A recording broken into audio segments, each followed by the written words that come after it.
देश को सालों तक भ्रम में रखने वाली कांग्रेस ने सत्ता से हटने के बाद भी जनता के सामने झूठ परोसना बंद नहीं किया है। दिन प्रतिदिन कांग्रेस लगातार अपनी झूठ की दुकान से कोई न कोई झूठ जनता को बेचने निकल पड़ती है। हाल ही में कांग्रेस ने भारतीय फार्मा इंडस्ट्री को लेकर एक झूठ फैलाना शुरू कर दिया है। ऐसा कर कांग्रेस उस फार्मा सेक्टर को कमजोर करना चाह रही है जिसे बीते 10 सालों में मोदी सरकार ने मजबूत किया है। कांग्रेस तो कोरोना के दौरान भी राजनीति करने से बाज नहीं आई थी। कांग्रेस ने स्वदेशी वैक्सीन का भी विरोध किया था, वो भी सिर्फ इसलिए ताकि वो एक विदेशी कंपनी को फायदा पहुंचा सके। लेकिन कांग्रेस शायद भूल रही है कि उन्हीं स्वदेशी टीकों ने करोड़ों भारतीयों की जान बचाई थी। वैक्सीन मैत्री पहल से कई देशों की मदद की गई थी, कई देशों को वैक्सीन की बिक्री की थी और WHO के कोवैक्स कार्यक्रम के लिए भी टीके मुहैया कराकर एक जिम्मेदार राष्ट्र की भूमिका भी निभाई थी। कांग्रेस की आदत हो चली है,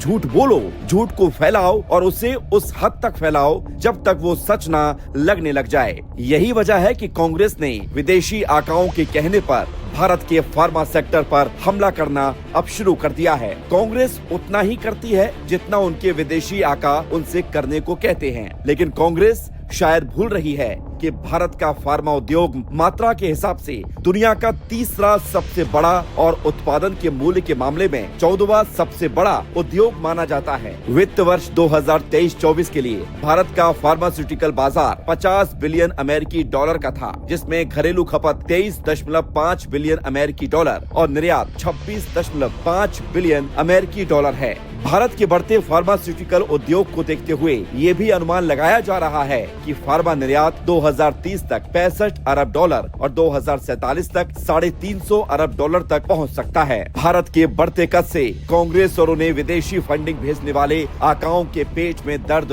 होने लगा है। तभी तो वे कांग्रेस नाम की अपनी कठपुतली से भारत को बदनाम करने के एजेंडे को लगातार आगे बढ़ा रहे हैं।